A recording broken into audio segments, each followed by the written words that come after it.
Welcome to Wild Hearts Podcast, episode number 23, April 29th. This will be our last recording in Maple and Moon for the next 5 months. Crazy. Yeah. What episode is this? 23? 23, yeah. Wow. Yeah, we're That close was to our 60. Congratulations. Thank you. Thank you. Welcome. Thank you. This is such an exciting... That's a pentagram number. Just saying. What is 23? Because it's a 5. What A does that 5-pointed mean? star. What does that It mean? means we're on the move. We're on the We're move. doing good? Oh yeah, the 3 of us are seriously on the move. Cheers, man. Cheers. You got this. That's enough. Do you hear that, guys? We're on the move. On the move. I mean, it makes sense. Right? Good, good, Cool. Yes.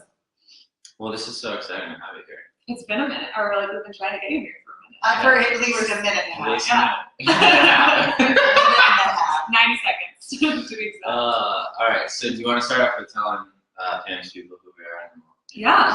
Yeah. Hi, fans people. I'm Michaela, 50% of Wild Hearts podcast. I'm a photographer. I work a lot with couples, creatives. I do a lot of women's empowerment portraiture. A lot of that happens in this space here, which you can't see, but it is my other business. I have a business partner, Katie, and we opened this space in March officially. We rent the space out to other photographers, other creatives who need a spot to bring their vision to life. And I'm shoot here as well, so it's good stuff. Bam. Yeah. I'm the other 50% of Wild Hearts podcast. Ooh, and I just got like a sparkling star on there. My name's Sean Adams. Don't read too far into that. Sorry, I just wanted to make it a special magical moment for myself. I also am an inspirational speaker, up and out of inspirational speaking. That's just based on my mental health journey and really just realizing that it was just a challenge. It's not who I was, and overcoming that and wanting to share that story with others so that hopefully they feel empowered to stand up and rise. And that's me. Cool. And then this lady, this lovely Pamella Allen of retraining up New England. That's right. Do you want to tell them more about who you are? You can probably give a better definition. Should I explain who I am first, or should I explain how we know each other? Ooh, That's a good that's fun. Let's do that. Yeah, let's do You wanna that. do that? Yeah, that's first. Does that not always happen? Yeah. No. No, I can't. Well, We used to do we that. used to do We that. actually used to start the podcast with She into it. How I Knew You. Yeah. No, wait, what did we call it? How we met the human. How we met the human. Well, okay. Let's on this episode of How We Met the Human. You found me. I do think. Oh, yeah. How did we? Yeah, it's a good story. Oh, it is a good It's story. It's a really good story. Should I tell it? Yes. Do you want to tell it or do I tell it? No, you tell. Should I tell it? No. The instant no. Wow. Alright, so Totally good. He's got this is better details. this is great. So me and Michaela met at something called Coastal Connections, which our friend, actually another Pam put together. Uh-huh. And I remember one time we do a minute introduction. I was giving a minute introduction. I have 5 seconds left, and I needed wood chips for another landscaping job I was doing at the time, and I just blurted out, "Does anyone know anyone with lots of wood chips?" And then Bob Sheasley goes, Out of all the human beings, goes like, "Yo, bro, I got a lady for you. I'll connect you." So it connects me. I literally talked to you. I remember calling her. We talked about wood chips for 0.5 of a second. I was like, "So you got wood chips, blah, blah, blah." She's like, "I don't have a track." Okay, that's not going to work. But then I was like, "Oh, so tell me about this like neurofeedback." Then I talked to you for 2 hours. I think it was. We started talking about angel numbers, and I was just like, you know those phone calls where you talk to someone for the first time and you're like super excited and like, Yeah, like this call was meant to be. yeah, like clearly not thinking straight. Through Bob Sheasley wood chips. And then yeah, so I'm like, "So how do we make this happen?" She's like, "Oh, I got this landscaping stuff, and I'm all about bartering." Yeah. And so I came over, and then we just decided, yeah. Well, what was even more crazy was I had been to your house before and hung out with Alyssa did I say that? Is it Alyssa? My daughter. Yeah, 5 years prior. You remember this? Yeah, My business partner's your neighbor. Yeah, that was Oh, the I other knew thing. that. You knew that? Yeah. I knew that. And then Allie had lived next door to you, so like I had been all around that. It's too crazy. Yeah, Yeah, you knew my hood. yeah, I knew you. It's a really good head. Yeah, And and then, you came like Chainsaw Man and like went crazy. My That was backyard so took trees out. It was so really fun. cathartic. I was really angry at the time. Brains for a bag in the backyard. Yeah, it was great. There you go. Yeah, and then I did neurotherapy and created a labyrinth, and I know. It's great. We did a great job. Yeah. job, guys. Thank you. All right. All right, So now now I have to talk about me. yeah. Like, cool. Just tell people who you are. Just get like a brief rundown, and we'll like get into like good stuff. Okay. That feels great. So yeah, it's such a convoluted, fun little story that nobody probably really knows. So I'm Pam, and I was born in Wisconsin on a dairy farm, and I was potty trained in an outhouse. That is my superpower right there. That is all Across the you other need to know. Right? But then and the podcast was done, people. that is all you need to know about me, because that Brain is just such great. So I'm an adoptee. I was adopted and grew up in this idyllic environment on a dairy farm, and got to be put on one end of a little patch, and I could see my parents in the barn milking cows, and I would just work my way down with a little bucket, and then there'd be nothing in the bucket at the end. But I was safe, right? This is how you raise children. Very cool. That's amazing. Yeah, isn't it? So from there, my father was injured. We moved to New Jersey. So there's really two halves of Pam. There's the dairy farm, earth, nature woman, and then there's New Jersey. Just don't fuck with me. So there's both parts, and they come out as needed. Yeah. Right. Yeah. So from there, I've lived all over the country: California, Colorado, DC, Manhattan, Brooklyn, worked in the Bronx, around, done service work, service trips to Nicaragua, Belize, Peru, walked up mountains behind mules. It's a lot of mule shit. Go climbing 3 hours up a mountain. I'm sensing a theme in this. There's right? Potty. It's just part of what we are. Like, we can't ignore the basic human element, and then that makes fertilizer, and that makes our gardens grow really well. Yeah. See, back to gardening. Yeah. Which Full is circle. Bringing it back. So I've always been curious and about how things work, because I grew up in a family where, if you watch animals all the time and you study them as a little kid, and you're watching copulation happen all day long, you're watching birth, and you're watching death, and it's part of the natural process, I think it instills in you a natural scientist. And that's really watching my father and helping him hand little rags as a little kid when he had his hand buried up into the vagina of a cow, pulling the legs out, because it was a twin. These are very real images you had as a child. Like, oh, that's what you do. Oh, okay. And it was just the most natural thing in the world. Yeah. So from there, my father remarried when I was 12 into a family that had my stepsister has multiple disabilities and a seizure disorder. And I can remember hearing a teacher say about her, and I heard this story through my stepmother, that, you should just put her in a home, and she'll never learn how to read. And I thought, well, that's the stupidest thing I've ever heard in my life. I was 12.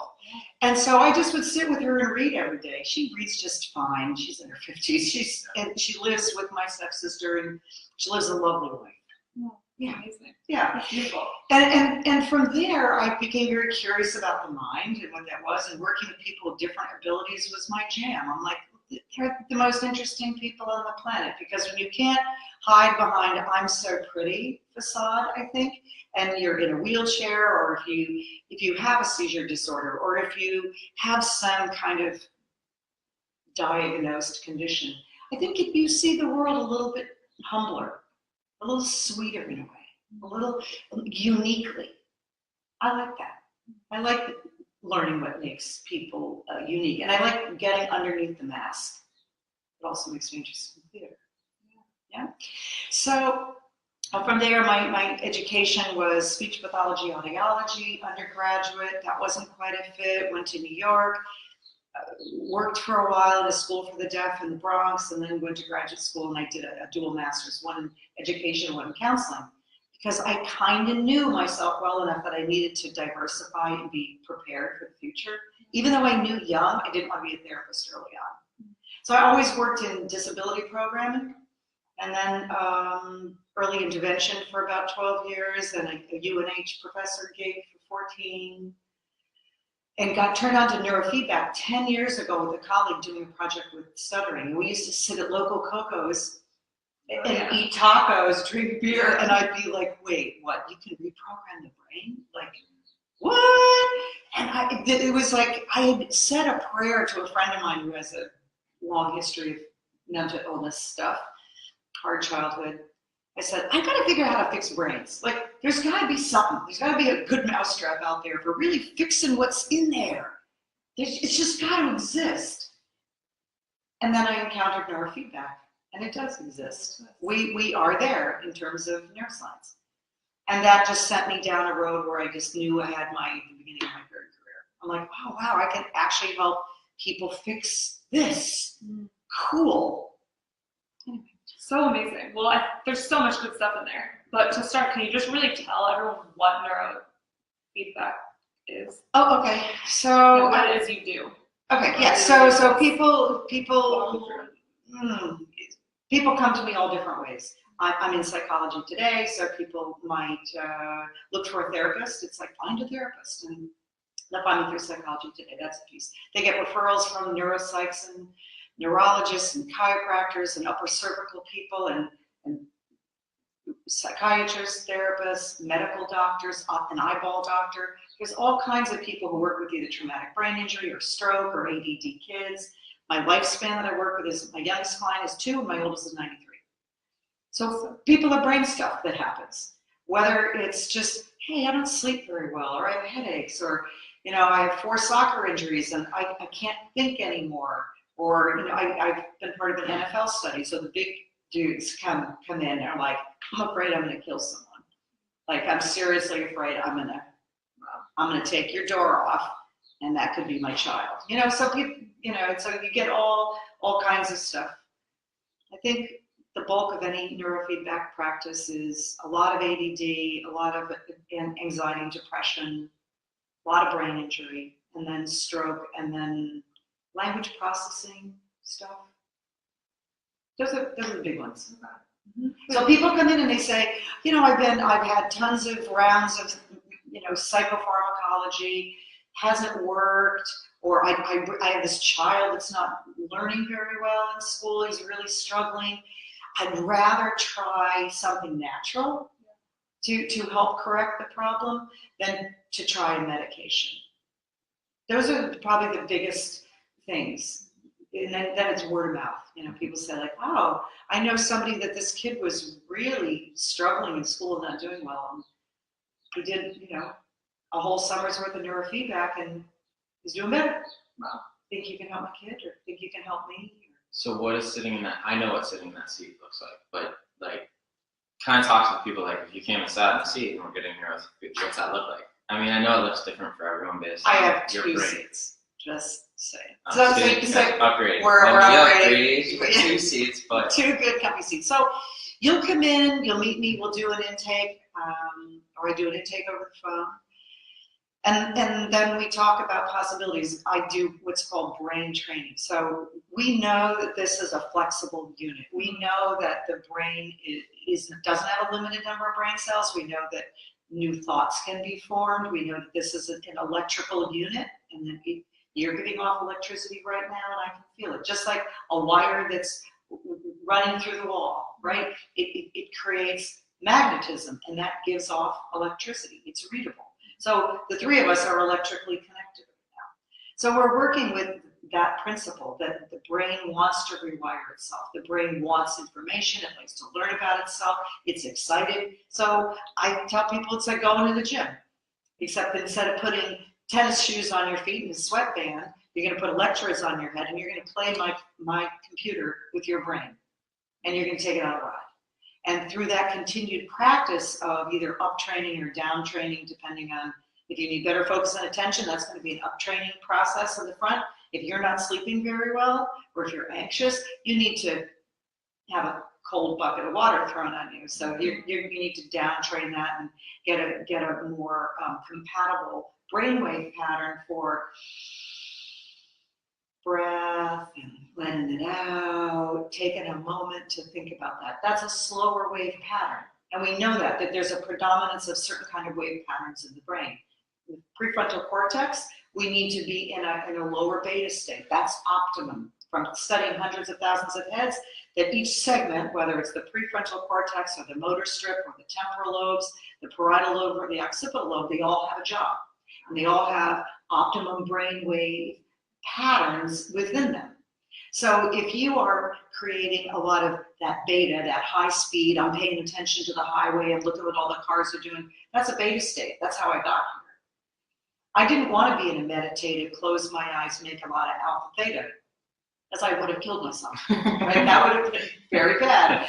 But so when people say they can't sleep, I know before I even put electrodes on their head that they have too much high-speed activity in the back of their brain for whatever reason. And so then we're training patterns. And then as the brain gets better and better at creating some new pathways, whether it's a little slower, a little faster, depending on what we're working on, then they're going to report, hey, I'm thinking better. Or I, my mother called me and I didn't flip out. So cool. Like it made a little longer lag time for people to process through, maybe not just going into fight, flight, or freeze, having what's called an amygdala hijack, right? So if people are like, you suck, within 3 seconds, that's pretty clearly they're an amygdala hijack. Yeah. They're not thinking anymore. They're not able to make a rational thought. And that's what we want when Godzilla comes through that door. I'm running and I'm hiding, right? Yeah, so there's a time and a place. Your kid's under a car, you want that subconscious mind just to work at its 40 million bytes per second and just lift up the car. Yeah. But not when your mother calls, you need to have a rational conversation. Right. And say, let me think. We've all been there. Right, let me think how I want to respond to her. And I think what's cool about you saying that is that the biggest thing I experienced from brain training was, I would call it that calm amongst the storm. Okay. So there was a lot going on around me, but it did give me that ability to identify, take a breath and center before I make a decision. And I'm human, so I haven't brain trained in a while, so I'm not perfect at that. But that was, at least in my experience, kind of what I noticed the most. But that brings me to a question. This idea, so you were going consistently for a while, right? Yeah, I think I did twice a week. Yeah. I encourage people to just aim for about 20, because it's brain training. Your brain wants, just like going to the gym. Yeah. No one thinks they're going to be Arnold Schwarzenegger in a week. Yeah. We are completely realistic physiologically. So it's the same with the brain. It has to learn new patterns, right? So whether you're doing hypnotherapy or whether you're doing Psych-K or whether you're adding meditation into your life to make more alpha theta wave happen so that you can actually implant in that pattern. Can I give a little story? Please, yeah. Okay, so we all know what little kids do, right? We watch little toddlers and their language is firing out. Yeah. But they also can, all of a sudden you'll be having a cute little conversation. Next thing you know, their face is planted in their plate. Oh. Right? That sounds right? Isn't that what little kids do? You're on bad at adults. I get bad. Like Sean. Very bad. You fall asleep in your plate. I'll fall asleep. You gotta get in there swim. He's got to talk later. Okay. Well, listen, to bring it full circle, I was just wondering if Sean to revisit. So little kids are in that slow wave state. Little infants, when they're born, they're all in delta. So we have the delta, theta, alpha, and all the betas. That's the higher thinking, and I mentioned that. So they all have a different speed associated with those. So a delta wave is a sleep wave, very slow. And that's what babies do, right? They're sleeping all day. Then they move into toddler, and then they're in more delta theta. They're sort of drowsy, kind of sleepy, and a little into alpha, where they'll just in that little Buddha face, and we envy them. We're like, oh man, they're little Buddha. Yeah. So cool. So that's where new thought gets implanted. So if I look at you, little toddler self, I'm like, oh, honey, you're so good. Look how smart you are. Awesome. You're so beautiful. You can do anything. Yeah. Right? If that's the thought that's riding on those nice theta waves, that gets into your subconscious mind. Most adults don't even know where their thought came from. Because if they're saying to themselves, if their inner mind is saying all day, you suck, you're an ass, you're a waste, you'll never amount to anything. That's not their original voice. Someone implanted that for them. And then as an adult, we have to then learn the tools, brain training is one of them, You know, people do tapping, EFT, they do hypnotherapy, they're doing EMDR, they're trying to do some kind of maybe energy medicine. What I do would fall into that energy psychology field. So I'm talking to people, I'm teaching them new tools. I do the work of Byron Katie, I talk a lot about meditation and breath work and reading the muscle activity coming off of your hand and following a prompt on a computer to breathe more deeply. We know that the best brains on the planet are owned by, I'm looking at Sean. I forget. Do you know? It's meditators.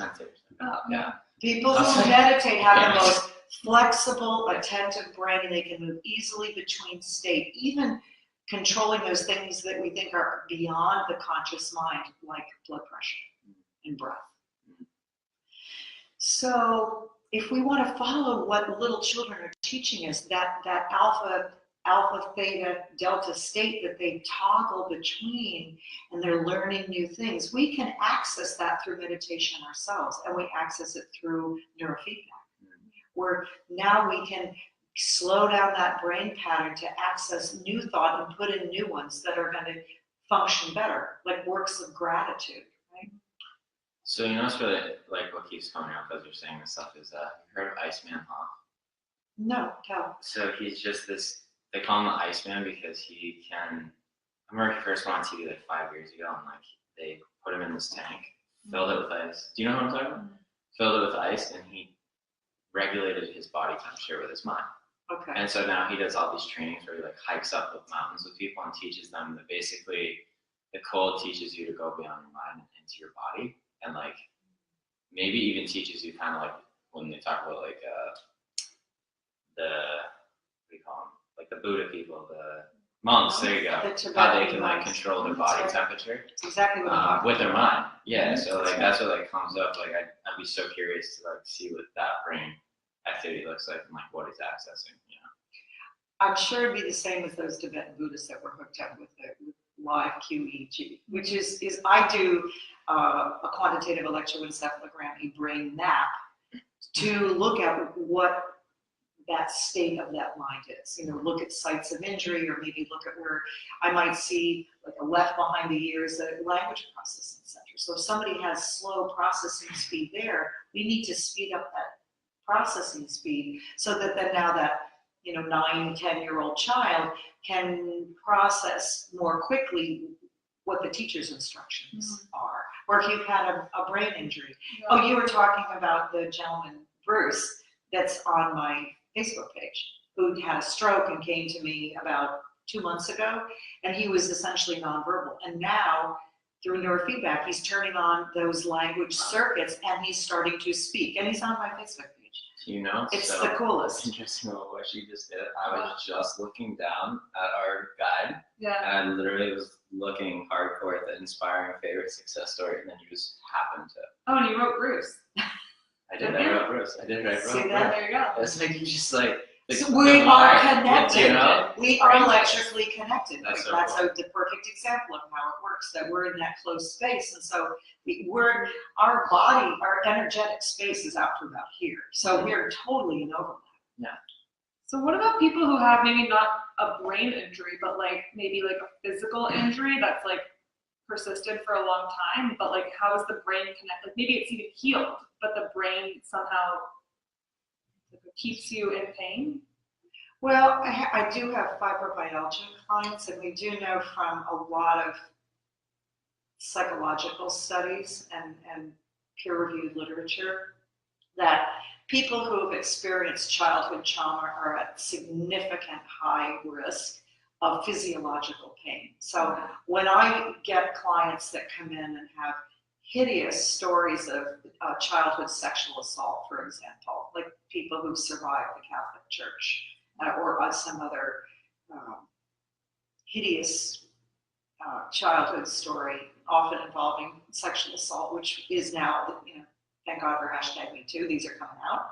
And more of those clients are seeking help because they get stuck. And so you think about, what happened in childhood, that little child that was abused was stuck in that fight, flight, or freeze mode all of the time and often disassociated to just survive. That was an appropriate response for a little kid to survive something horrific. To disassociate and look out the window and watch the birds, right? But then as an adult, to disassociate when you're at a computer and you're trying to do a job, not so good.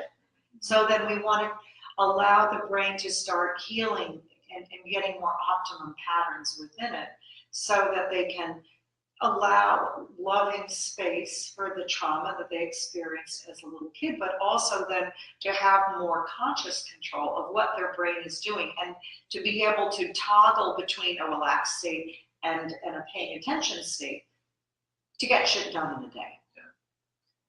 Yeah. So that's like to kind of piggyback off of your question. So I've heard, I said before, like, oftentimes people just like hang on to that pain because they don't know who they are beyond that. So is that something that like is a neurotherapy thing or like a subconscious, or like do you have? It's all connected. I mean, I know it's all connected, but is it like, is that more of like a like diving into your subconscious, or can you like this neurotherapy can? Like, well, I think depth therapy, depth psychology would say, you unearth all of those stories and then you build a new framework. Okay. I think where energy psychology and energy medicine and a lot of the new tools that are emerging to help make the neurological connection. One of my mentors is Dr. Raymond, and people may have seen him on public television or public radio, right? And so he says, heal the neurology, the psychology follows. Heal the neurology, the psychology follows. That's powerful. And also that neurons that fire together, wire together. So if you have a negative thinking pattern, you're living in the past all the time, they're wiring together over and over and over again. But in order to fire up some new thoughts, like through gratitude, we have to practice it. And how do you practice it? You go back to having the mind of a child, having that beginner's mind. You put yourself into an alpha theta state through meditation, through neurofeedback, and then you can start practicing those tools like gratitude. I do a 10-finger gratitude test every morning before I get out of bed. It's just something I do. It's like, 10 things I'm grateful for. You can always find 10. Sheets are good. Sheets feel so good. There is a roof over my head. I am not, or maybe you are in a campground. Still feeling good. I'm warm. I have a sleeping bag. The sun just hit my face. You can always find 10. Your eyes just moved. Yeah. You were just being breathed. Yeah. So, we know now from a lot of study of how the brain functions that we can access different states and then put in new thought so that we can do workarounds and to build new neuronal pathways by firing together new neurons to build a new path up and around whatever maybe the injured spot is or whatever compensatory strategies you've had to survive as a child, but you want new ones. You want some new maps. So interesting. Have you seen the documentary Heal? No. On Netflix? No. Well, so there's a part of it where, did you see the part where the guy puts his spine back together by just thinking about it every day? He spends a couple hours I know you know that. a day. Yeah, so do you know that story? Well, I know Joe Dispenza. So go ahead, keep telling So he really cool, uses just his mind and thinking and imagining his spine. So he broke his spine a bunch of different, right? Yeah, like a truck. He was on a bike race got and a hit by truck a truck. drilled his spine. They were gonna have to give him a 12-point metal rods in his back, and just he's like, "'Cause I'm me." I said, "No." Right. So then he spent months, I would say, maybe longer, 10 weeks, just visioning his spine, every piece of it, realigning every single day. And then one day it just clicked, and it was his spine was back in alignment. And so it's that. The question that I was going to ask is so injury, maybe this is an opinion question too, but this idea of injury and so for example, my knee right now, I've had a knee injury for a bit, and it's how much in my mind I'm trying to figure out is the PT exercises that I need to do, my brain or my thought process and the emotions and things that I'm saying towards it, and then coming back to the idea of maybe I just don't even know who I am with a healthy knee anymore, So how much Where, like, Such in a your good mind, question. like, where is the, like, how do you, Sweet spot? yeah, like, where's the, like, timeline? Like, what comes first? Boy, I don't know. Yeah, I don't know. I don't have a quick answer, but I think it's a great question. I think that we're all connected. So I noticed, for example, and this is just sidestepping the question, I think, a little bit, is that, I've had spinal meningitis, I've had Lyme disease twice, I've had 3 major car accidents, and so I've had injuries as well. But there is a direct correlation in my life between stress and healing. So I know, for example, I am a better self, I think, earlier in the day. I think my mind is faster, it's brighter, it's more optimistic than late at night.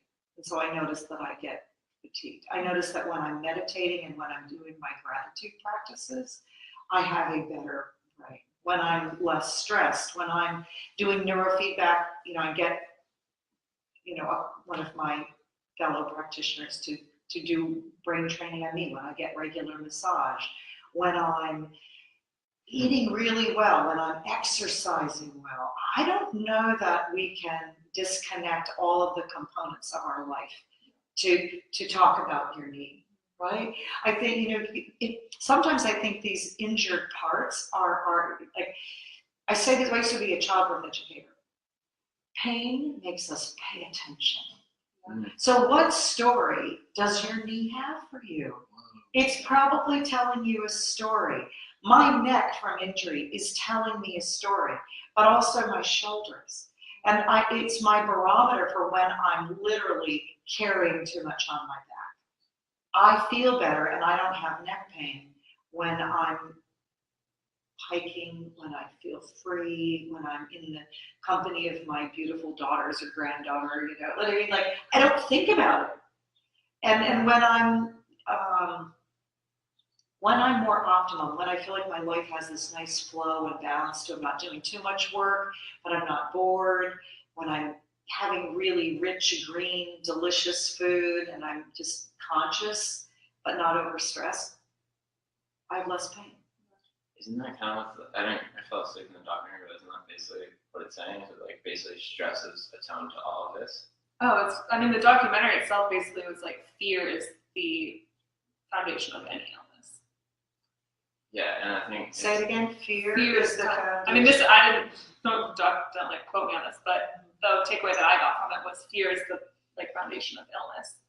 Or I would say, I would turn that on its head even. Sometimes we can get into some shaming and blaming stuff, I think, in this culture about, oh man, you're still in pain again. But it's like, what? No, seriously, we do this to one another. Oh, you're still depressed, or you're still in grief. Yeah. Think about that. I mean, people we love die. We are mortal.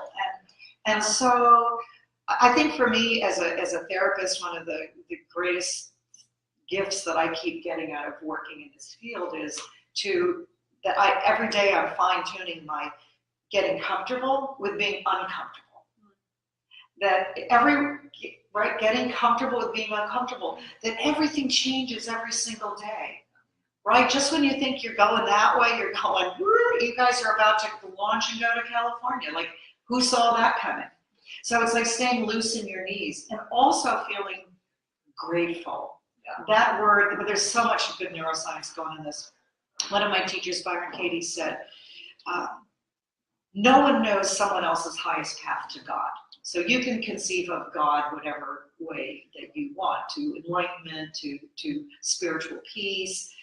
But it's something that is a guiding principle in my life, for sure. I don't know someone else's highest path to God. I've had heroin addicts in my family. They are very dead. I have no idea why that was their path. But does it make me humble? You betcha. And can I sit in a new and different way than with my families that come in and have an active addict in their family? Absolutely. That's a thing. And we are in the middle of a significant crisis in a lot of ways that are coming out in our culture, whether it's race or misogyny, sexual assault. the opiate crisis. We have, some things, and that's why people come into mental health practices.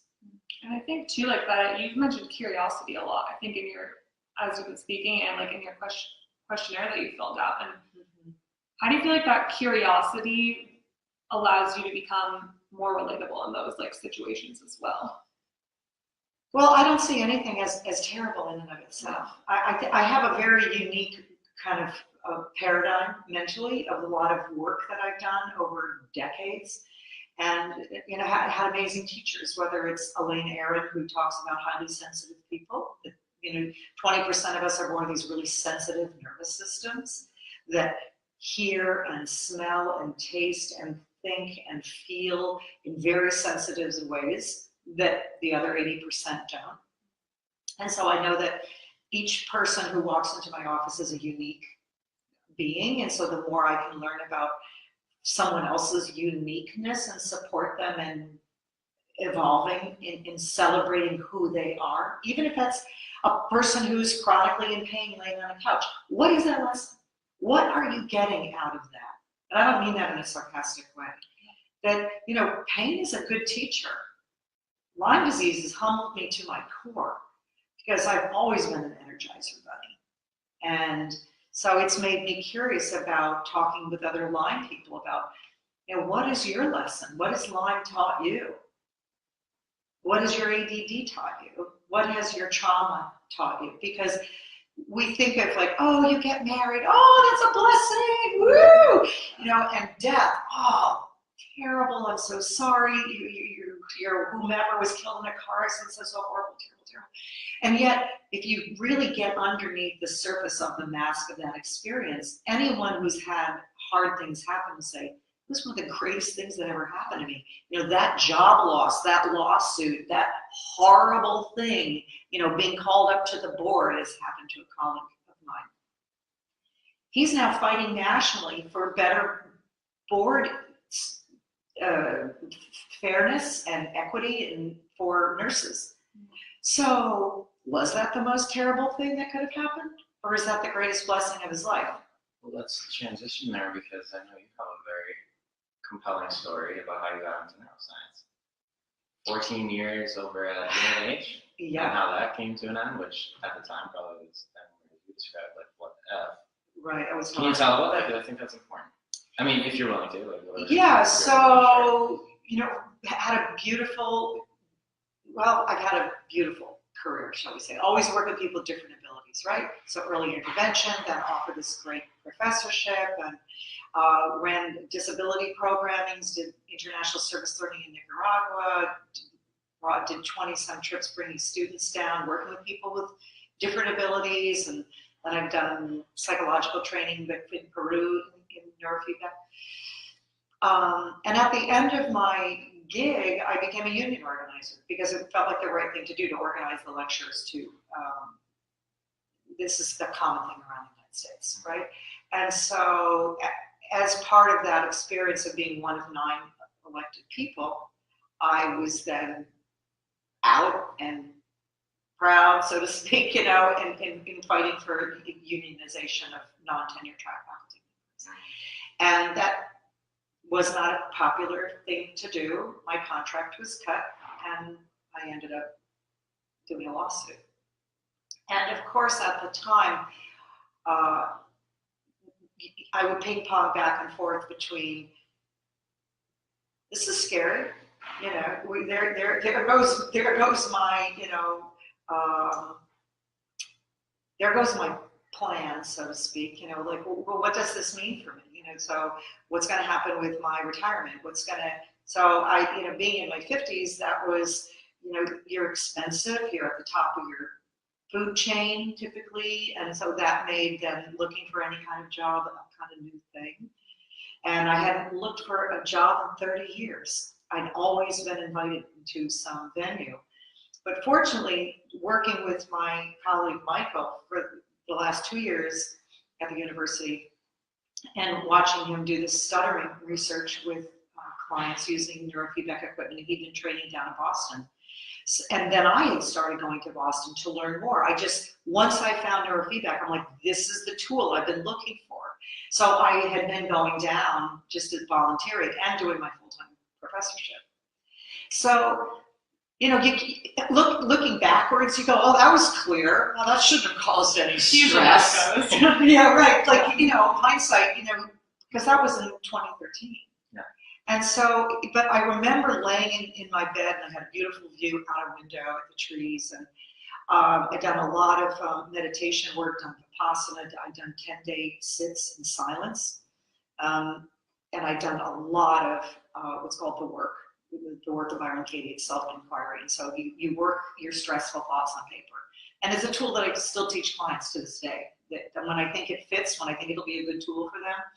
So that is what got me through. It was saying, wow, my career is over. Is it true? No, it's not true. Or I'm going to be financially devastated. Is that true? And I would just notice my thoughts. And part of the teaching is, if you deal with your mind, if thoughts are like raindrops and you don't attach to them, then you're not going to build up a big belief system that's going to ultimately destroy you. So if you get used to watching your thoughts like a little train, like little cars in the train track, if you sit like a little kid watching the trains go by, if you can just get that objective about your own thoughts and watch them, then it doesn't have the emotional weight to grab you and cause you suffering. And so that's a big technique in my life where I have an objectivity of watching thought so that I can then make more rational decisions about what's happening. And I've also learned through my life story of other things that have happened, including being divorced and raising my kids, primarily on my own. And it was, I can. And to follow my intuition, that not everything lines up logically. Not everything always makes sense on paper. And although it might have looked like it would have made more sense to go into a similar, like, professorial gig, it didn't make any sense to me internally, because I'd already been turned on to this new process, and I already had started to really think about how we make money in this culture. And I realized that a job was very limiting, and that I was an entrepreneur in my heart. And even though a lot of people around me said, you can open your own business, are you out of your mind? Get a job. Yeah. Well, I feel like there's a lot of that. Like, I've actually talked to a couple of people recently, whether it's like a relationship that they're in, a job, or whatever it is, this idea of, well, I'm supposed to be here in my relationship because of what society looks like, or what my friends' relationships look like, or my career should look like X, Y, and Z because of X, Y, and Z. And for you, it's like, something I wanted to touch upon was, like, in that transition, like, was there a point when you, like, really had to, like, hold on to your own self-worth? Like, maybe there was another opportunity that arose and you're like, I could do that because it's easier, but maybe paying attention to the intuition and standing in your own worth? Does that make sense? I love the question. Okay. Yes, and I just think of myself, again, in my bed, pillows behind me, meditating, looking out that window at those trees, which have deep meaning in my life. I feel the energy of trees, and you've worked on that property. It's a beautiful piece of land. And to me, so I know that according to the Schumann resonance, for example, the Earth actually has its own vibratory field. It's 8.73 hertz. It's a resonance that's actually been studied. And these are called bunker studies that were done like in the 1930s, I want to say, by Schumann. And without the vibrational frequency of the Earth, without being exposed to it, we become sick, we become ill. And they found this out in a leaded bunker, that they would put a bunch of young, vibrant, like you, they'd put like 25 of you down in a bunker and cut you off from the vibrational frequency of the Earth, that 8.73 hertz, which is in the alpha range, which we all that's what we hum at when we're meditating. So when we're cut off from that, all the men that were down in that bunker, they had to end the study early because they all got sick, headaches, vomiting, insomnia, etc., etc. So I would lay there knowing what was happening. I was still a full-time professor, still doing my gigs, still figuring everything out. And, you know, I think I've made decisions in my life because my parents told me it was a good idea, because things look good on the outside. You know, you can have that perfect job or that perfect whatever, and it can feel terrible. You know, how many people get married and go, it looked so good, and it felt so terrible. Everyone said, he's such a great guy, you know, and then it just didn't work out for whatever reason. So I think if I had any theme in my life, it was like, trust myself. Just trust that I can use my mind in a different way. I'm a highly sensitive person, so I don't logically and sequentially plot out my life like a good spreadsheet. That may make sense to a certain kind of person, because my style of functioning in life is much more, I feel it, I envision it, I hold space for it. I already know where I'm going to be like 4 years down the road, because I already see it, and now it's a matter of filling in the dots. I don't have all of the pieces, but I visually have resonance with my own vision. So I feel my way into my future. And so when I was applying for jobs to, you know, go work internationally for the Peace Corps or whatever, to be some kind of international person, even though those jobs looked really good on paper, it felt wrong. It just didn't. I was like, I want to be a healer. I want to move into my healing nature, and I have to do neurofeedback. It wasn't even a matter after a while of should I, would I, could I. I have to do this. This is my passion 100%. And if I don't do this, I'm going to get sick. I'm going to be so out of resonance with myself that I will spin off and just be living an unhappy life. And so that taught me I just have to trust, even when everyone else around me says, what? Are you mad? Now, my question is, so this is beautiful, because this is what this entire podcast is about. It's about like just it, like for you, it became not even a question, regardless of all the other stuff. But like, did it take you all those years to get to that point to where you finally were just like, oh no, like we're following this guy? Like, I guess my question is, in past endeavors, did you just kind of follow like, oh, this looks pretty on paper, oh, this is like a good 401k, or like this is this, or were you always following this? Or was this the first time where you were like... This was my defining moment. Okay. This was... And do you mind saying, if you don't mind sharing, would you mind sharing how old you were? Just because I think that's really relevant. I have to go backwards. So I'm 63 now. This happened in 2013. So how old does that make me? I was like 56. Yeah. So, you know, if you're, and generally speaking, if people in their mid-50s, and I've had a lot of colleagues, and they will say, this is tricky. This is, you know, once you reach the top of your professional food game, we know, you know, this is not our grandparents, your great-grandparents' era, where you go into a job and you're there for 35 years, and then at 65 they give you a Rolex and you have a nice party, you get a cake and a fishing rod. Now you get a boot in your ass. You're like, you're expensive and we don't want you here anymore. Please go away, because there's somebody 25 with a brand new degree who we can hire for a third of your salary. Goodbye, good luck with that. And that's how I felt. That was a big lesson to me, in that we live in this very disposable society right now. And I had to make, I just, it's part of my own inner process was, I can no longer live in that way. That was no longer in consonance with who I am. And to align myself with my own truth and to empower myself to live a life that was going to be freaking awesome and make a lot of money and have freedom. And we're just having a moment. Sorry. Wow, there are things falling down. Technical difficulties. I'm so sorry. You're good? Just keep talking. Just forget me. making such a scene? That I would say that it brought me home to myself. How's that? Oh, I love that. It allowed me to really come fully home at 56 or whatever it was, and to say, if anybody reads tarot cards, it's the Fool card, the 0. There are times in your life when you've got to jump off that cliff and know you're going to build up your muscles, your wings on the way down.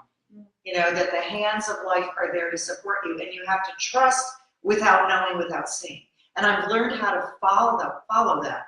Because I'm planning on building this bi-coastal life and doing neurological research out in California now. Do I know what that all is going to look like? No.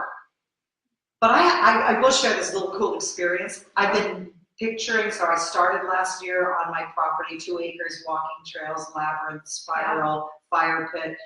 I've been envisioning that this is a healing center where people come, they walk, they bring their coffee, their tea, their whatever, they bring their kids, they can do brain training, they can walk and do forest bathing, and have music there, because music is very healing and it connects us deeply.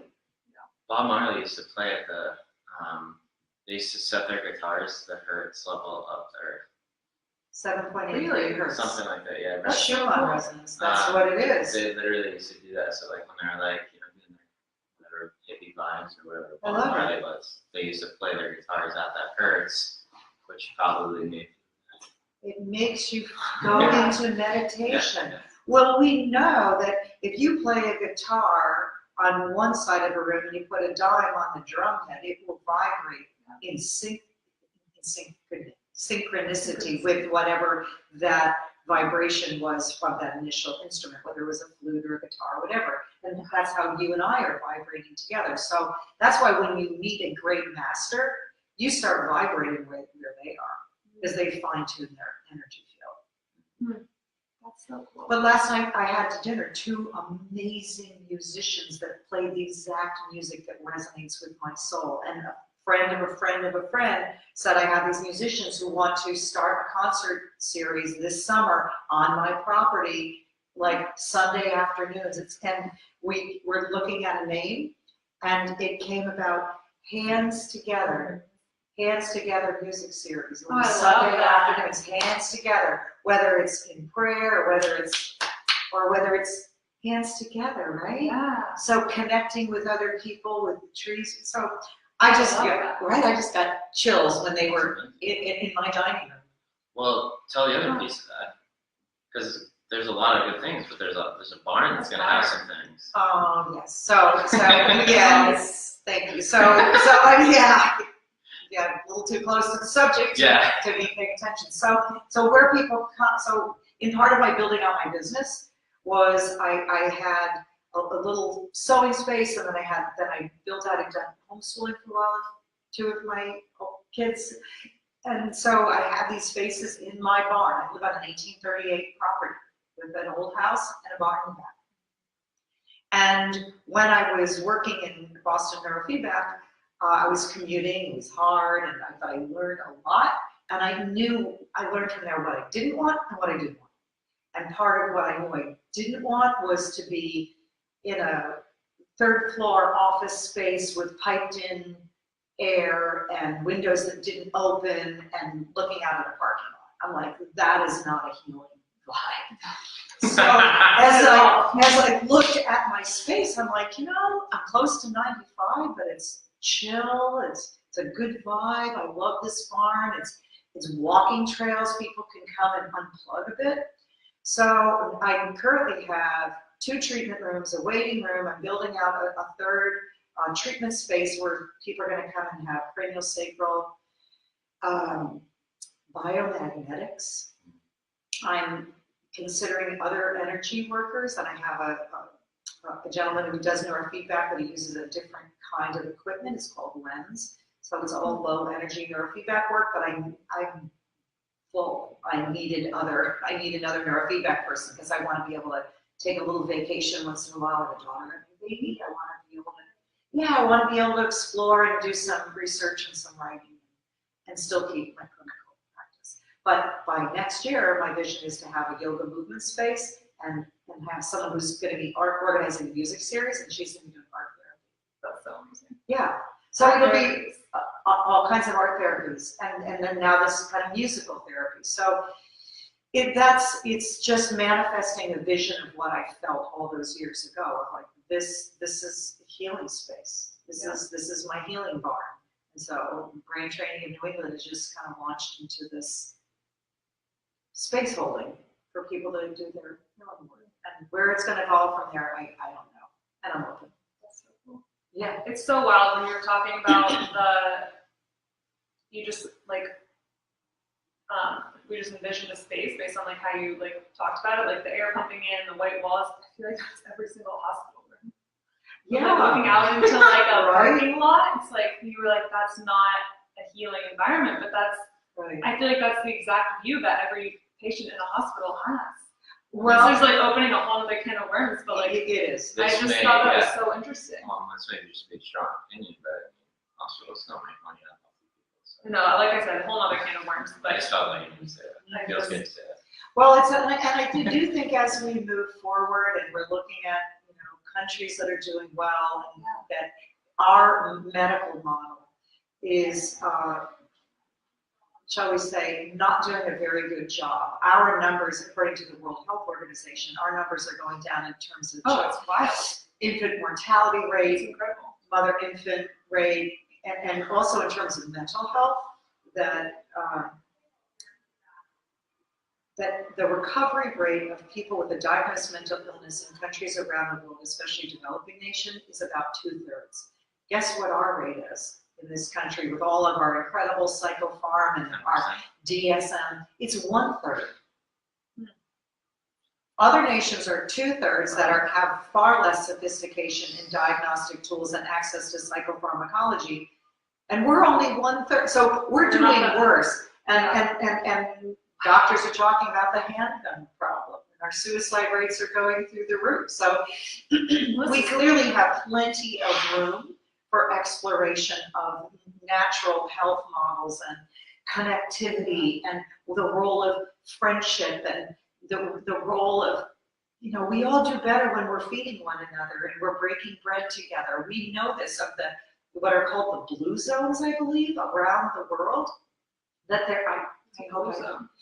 that there are little pockets of happiness around the world where people are living happy, long, productive lives. And they're doing things like playing dominoes together and eating a lot of olive oil. And they have access to outdoors and nature and friendship, and they support one another. So that's amazing.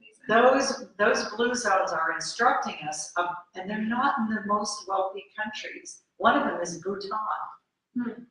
So this is like stirring up so much. I want to try and say something very concisely here, but so when you look at these other countries, oftentimes we look at something like, what is your reality? Is your belief system? And there's been a very very dialed in message that you need our drugs, you need a hospital, you need X to fix yourself. Whereas on the Heal documentary that you recommended me, there's a woman that's like, well, instead of telling me that 99% of people die of this cancer, why not give me the messaging that, well, 1% survive and you have every capability to be that 1%? What if we started changing the rhetoric or the messaging of these illnesses? So even mental illness, for example. A lot of times, I have experience with that, and a lot of people, you go in, it's like, all right, well, you're gonna have this the rest of your life. Here's some drugs, and we'll teach you how to manage it. What if it was you're going through some symptoms right now. We're gonna teach you how to dive into those symptoms and figure out what the deeper core issue is, and there is an exit door. And actually, as you said, this thing that is your most painful thing can actually be your biggest strength and your biggest gift moving forward. What if that was what we told people? Well, there's a Rumi poem, and I will not get it exactly right, but it's something like, the wound is a space where the light gets in. Oh, I love that. That one strikes home. I've heard that before on a healing table. So I think we're just moving culturally as we recognize the limitations of allopathic medicine, sort of our emergency medicine model. We do emergency medicine really well. If you break your arm, you want to go to the ER, and you're going to come out with a cast, and you'll be good as new. But these long-term stress-related management issues, where we have such a high rate of suicide and such a high rate of depression and anxiety in this culture, we can do it better. And it doesn't mean that one has to coexist without the other. There can be a place for medication. I am not going to be, or a place for hospitals. You know, all of that. I happen to be a big home birth advocate. I'm a big, breastfeeding advocate. But does that mean that we don't have to have other paradigms in place if there's a problem? Of course not. No, and so I've seen people come in and one of their goals is to get off their psych meds. If they get off 5 and remain on 1 for the duration, that's a win for that person, right? And that's based on a true story. An obsessive compulsive client who came in on 7, I think, psych meds, and after a couple of years, I said, I'd love you to just consider that of not labeling yourself anymore. That maybe you're not an OCD person.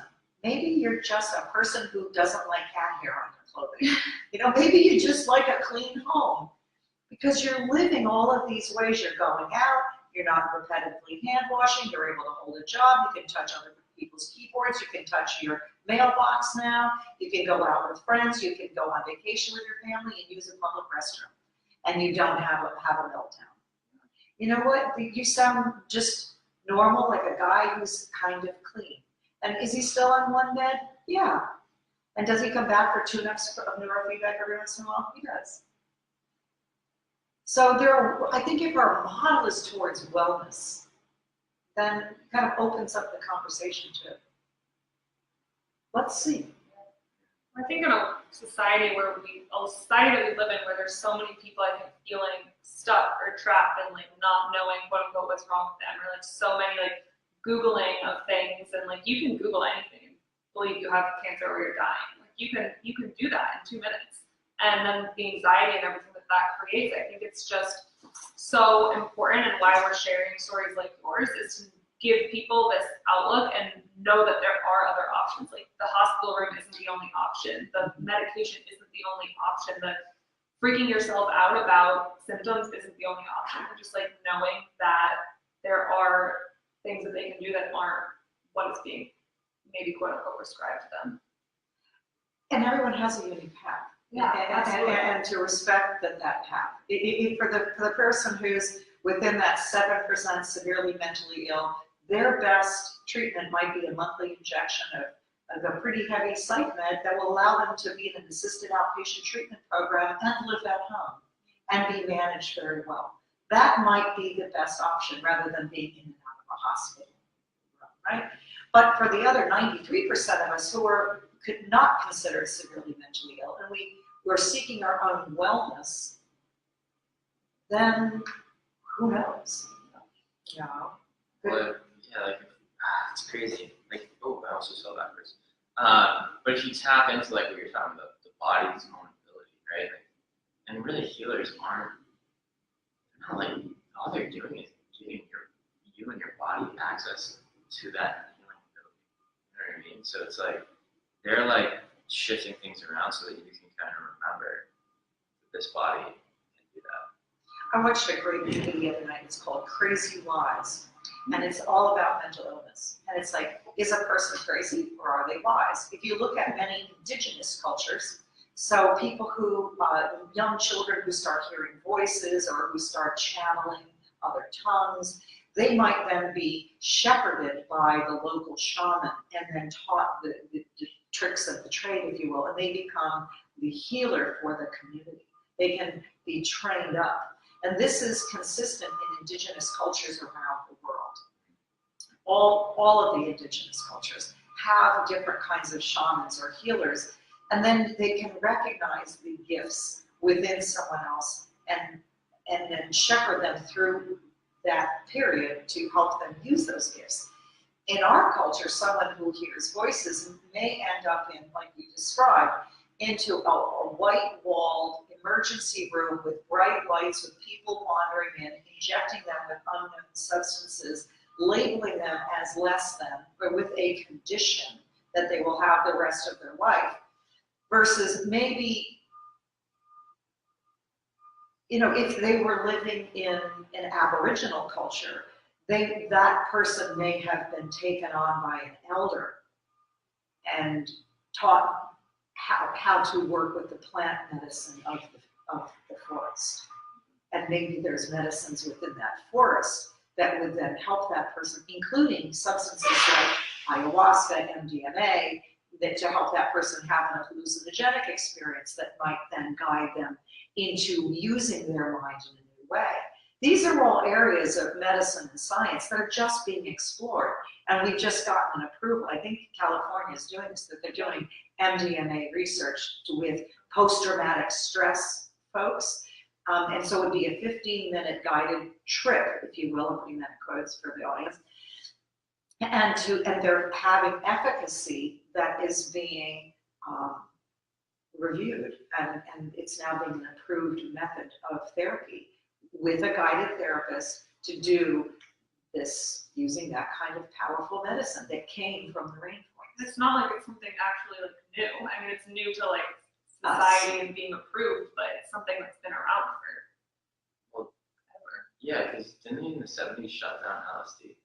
Or something there was because people were using it as cannabis. I mean, yes, that's another topic. But same idea, because you're talking about now they're looking at, oh, how can we use this to heal, right? And there's actually, what you're saying again, connectivity is literally like thinking, well, there's a specific example I remember reading where this 18-year-old kid in the US was going through like severe depression, like suicidal, parents had tried all the like hospital medication, this, and they're like, at their wits' end and nothing was changing.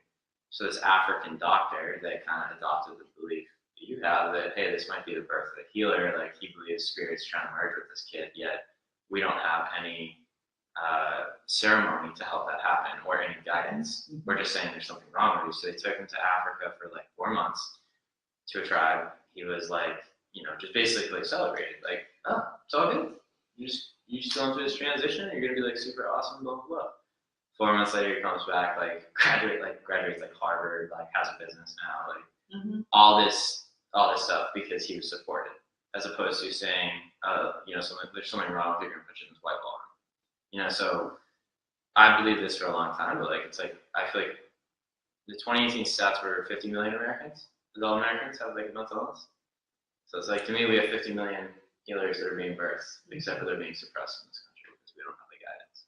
Well, that's where I think we need to involve wellness centers like I'm creating. This is a place where people can tap into the arts and music and community. And I know that around the country we're moving to have more peer support. But we know that other people who've been through this, many people come to my practice and others that I have access to talk about, you know, they may be in their 40s, let's say. Or I know, Sean, you've had your own experience with this, where they'll say to me, oh, I've been diagnosed as, you know, bipolar 1, bipolar 2, schizoaffective disorders, on and on and on. They've been given 12 different labels. I've had 15-year-olds in my office saying, oh, I have, you know, I'm bipolar 1, I have, you know, clinical depression, I have an eating disorder, and I'm like, wow, that is a big label for somebody who's 15, who's a singer-songwriter with a beautiful voice. I see this melancholic, beautiful teenager in front of me with all the potential in the world to be the bard. You know, 300 years ago, she would have been the singer-songwriter who went and kind of expressed beautiful music for everyone. And now she was a walking diagnosis. And so sometimes I just like to throw a stone in that pond and just say, I would just question your diagnosis. That's used for the convenience of coding for insurance purposes. You're a 3.79A. But and that's how we get reimbursed if you take insurance, which I don't, because I had to unplug from that system. Another conversation. But I do think we are talking about peer support. What we're doing right here, this is peer support. This is opening up a conversation with people. You know, I'm saying, let's think about how we do wellness. Let's think about how we do evolution. Let's think about, you know, trusting ourselves, trusting our inner knowing. Well, even just like this idea of support, and then you talk about holding space, like holding presence for people, like even just this space, like think about it, like we are community, like collaborative workspace. So for that, it's like this whole trending idea of community over competition. And even in that, like bringing people together to hold a safe space, to all be creative together, to all bring your visions together, to work together and not be like competitive and want to like beat each other. Like even that in itself is taking down that fight or flight. Like it's calming yourself to a way of like, okay, nobody's out to get me. Like we're all in this together and we all want to support and hold that space for one another. I think there's just so much power in that. Simon Sinek talks about that. You Simon Sinek fans? I love him. Well, he talks about the world of work, and he uses the military as a model. He said, what is one of the most effective business models we have? Because a lot of CEOs of companies, like Squib and whatever, they're going to talk about, oh, we're the greatest or the biggest or the highest, whatever. He said, well, what do we measure? What's the metric? Because if we look at how families work, or our best business model on the planet is the military. It does it well because someone is willing to take a bullet for another person, and they have brotherhood. It's their brethren, right? They would do anything for that other person. And in our own families, we'll do just about anything for that person. You know what I mean? Like, who do you call when your whole family is vomiting? Probably not your best friend. It's going to be your mom or your sister. You know what? And we'll show up even knowing we'll probably be vomiting in 3 days. Whatever, we're going to help because that's what we do. We have each other's back. And as I've been building out my business, and these 4 new people are becoming the craniosacral, the biomagnetics, the art therapist, and the person doing neurofeedback, we've had dinners and we've talked about this. And they said, well, what does this look like for you? And I said, I never want to be your boss. I'll never be your boss. And I don't want to ever have that relationship because I've been there, done that, and it went terrible. And I would hire someone who I thought was my really good colleague friend, and then within a short period of time, they hate my guts. What? I don't want that. And I said, I want you guys to have your autonomous shingles, come and be within this space at in this healing barn environment. You're a colleague of retraining. You are not my employee. And I want you to grow, and if you grow outside of this space and you only want to be here 1 day a week or you want to be here 5 days a week, I want to honor your growth. And that we can always be colleagues and have one another, that we can be family and support one another. I think that is a better growth model for businesses, and this is what Simon Sinek is talking about. That is those businesses that the CEOs are willing to not get a bonus for a whole year to make sure that those 10 employees that are doing the hard work on the lower tiers of their business have a job, can feed their families, right? I think that is a model of wellness in terms of the world of work that's really critical. Yeah, and that's wellness, right? Absolutely. So when I think of wellness model, I want it to permeate every level of what I'm doing. Well, to me, see, like your model represents freedom. Uh-huh. I think if you have any other model of boss, this, that, then there's not true freedom. Because there's this element of like, yeah, I can like, oh, you're autonomous, but I'm still your boss. So there's still like this, like, I'm playing puppet strings. But like when you do it your way, it's like, hey, listen, come and go, like do your thing. There's like that trust. I think, like, and I can speak to this working with you. Like you're like, all right, build a labyrinth. Like here's sort of what I want. I trust you. You know what you're doing. Go do it. Right. And like because you allowed me the freedom to do that, like I just went eat shit. You know, and it was. And that path you made, that diagonal path through where there's 2 benches now. Yeah. So on one of them, I'm going to write that the resonant frequency of the earth is 7.83 hertz, Schumann. And on the other one, I'm going to write the wound is how the light comes in, right? So it's just kind of funny that. Yeah. But I think that's. But that was like a perfect example of just like, hey, I trust you. You have freedom. Like, here's kind of what I want. Yeah, that's right. And then we'd like, we'd sync up every once in a while. But like, I know for me, like anything that's ever tried to control me, it always goes the same way. It's like a year and a half, and I'm like, no. Because you're a creative thinker. Yeah, I mean, I resonate with what you talk about. So it's like, I think when you give, and maybe, again, I'm speaking from my personality, everyone can be different. But I think in this idea of like the soul and that we are infinite, anytime you put constriction or constraint on someone, like maybe they're tuned into that, maybe they're not, but I don't think you can have your fullest expression if you don't feel free to just go. Because even again, speaking for myself, if I like go free and maybe I screw something up, like you weren't gonna like, I mean, you might not be excited. But it's an opportunity. I look at it, see everything that happens. I know that Byron Katie had a son who was in a terrible motorcycle accident. And when she talked to him at the hospital, he said, "This is so cool.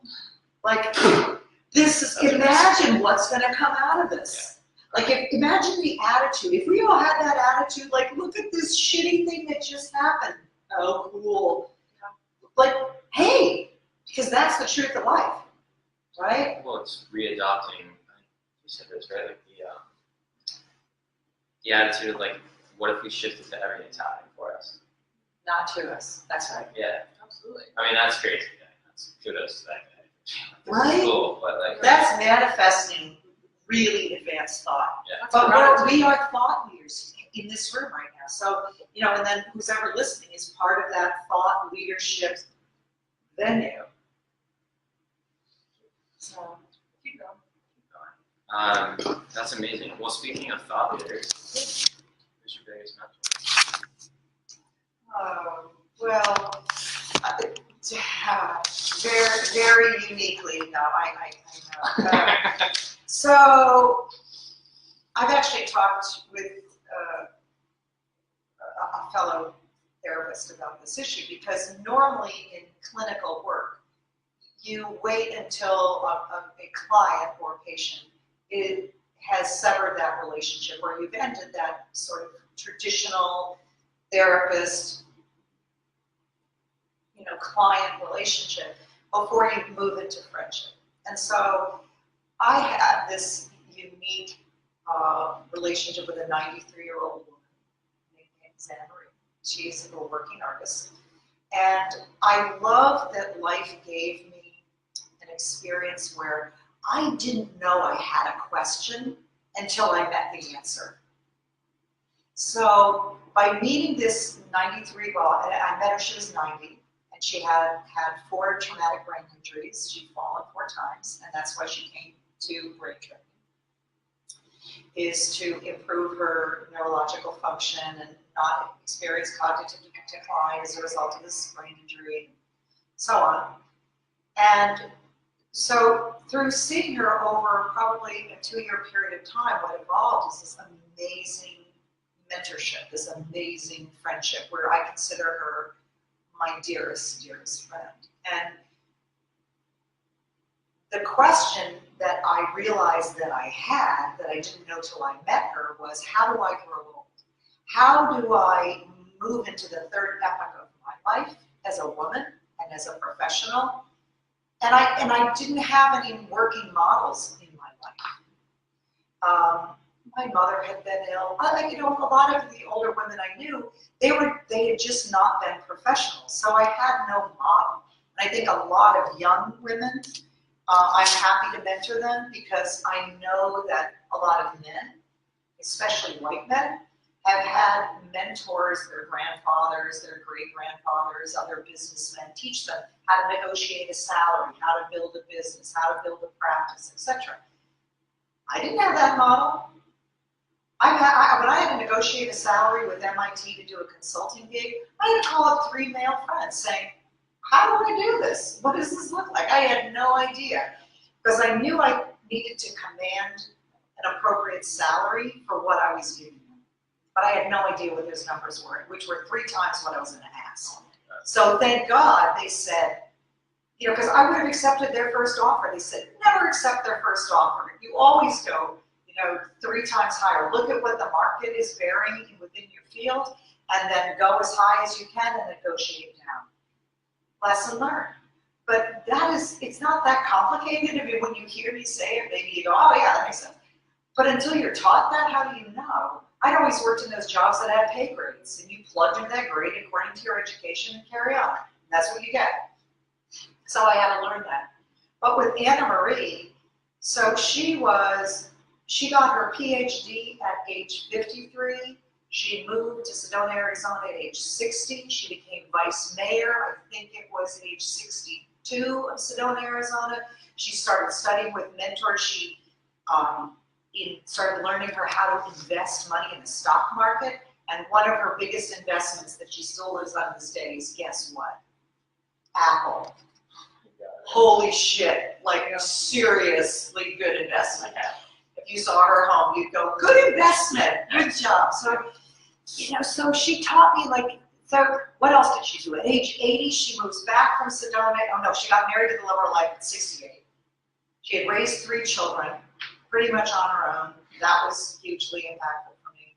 So we had all of these similarities in our life journey professionally. So she got a bachelor's, then she got a master's, and her PhD at 53, and continuing to fine-tune all of her interests, including painting, hiking, traveling the world. She's been to 42, I think, different countries, done different kinds of service work, help other women.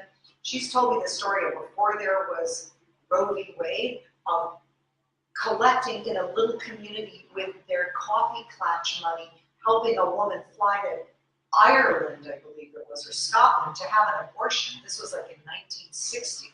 Like talking about real issues with real women, like what they face, trying to empower and help one another. And so I've been in her life now for the last 3+ years, and she had a gallery opening in York, Maine, of her paintings at age 90. And she's writing her memoirs, and I think she just completed page like 317 of her hand-painted 317 pages of her life story, and still painting. She's painted something for my granddaughter, like off the hook. And that, she answered my question. How do I grow old? Well, you do that, just keep going, like living, exploring, and travel. And she's been my greatest champion just recently of saying, yeah, go live a bi-coastal life. Keep your business and keep building it out as it is now. But yeah, go to California, do research, like just look for opportunities to expand. And I have an invitation to Kuwait and Cuba to go do some research in neuroscience. And she's like, go, just go. All right. That's amazing. And I shall. And you shall. And I shall. Oh, this has been so great. This has been so good. We've been talking for a really long time.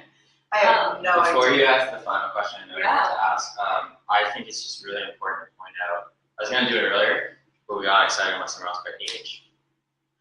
You were 56 when you first, were boom, stepped into that heart space. Maybe not heart space, but this is what I got to do. And I've met Anna Marie. I've been blessed enough to meet her presence and just what did I just meet? I was doing all this stuff from 58 to 93, and she's still going. So I think as much as we try to represent young people, it's never age is always in my eyes just been a number. Yeah, and I think that you guys are young, so I think I can represent, if nothing else, that I needed a way older mentor, because I'm so young. I have so much life that I'm going to live out. And I've had my son-in-law is asking me, so when are you going to retire? He's a money guy, finance guy, yeah. And he looked at my, when they got married a few years ago, he looked at my financials. He looked worried. And he said, so when are you retiring? But I'm such a non-traditionalist. I'm never. I have no desire to retire from what? From breathing? I don't think of money in that way. I think of, I want to have, build out other housing, other properties, other businesses, research, travel, go around the world. And I'm building out my practice that can sustain me financially forever. And it will be fueled on my creativity. And I'll always be doing that. That's amazing. Yeah, so their retirement, From what? I love that. Oh, so good. Oh, well, thank you so much. You're welcome. Off of that, what does it mean to have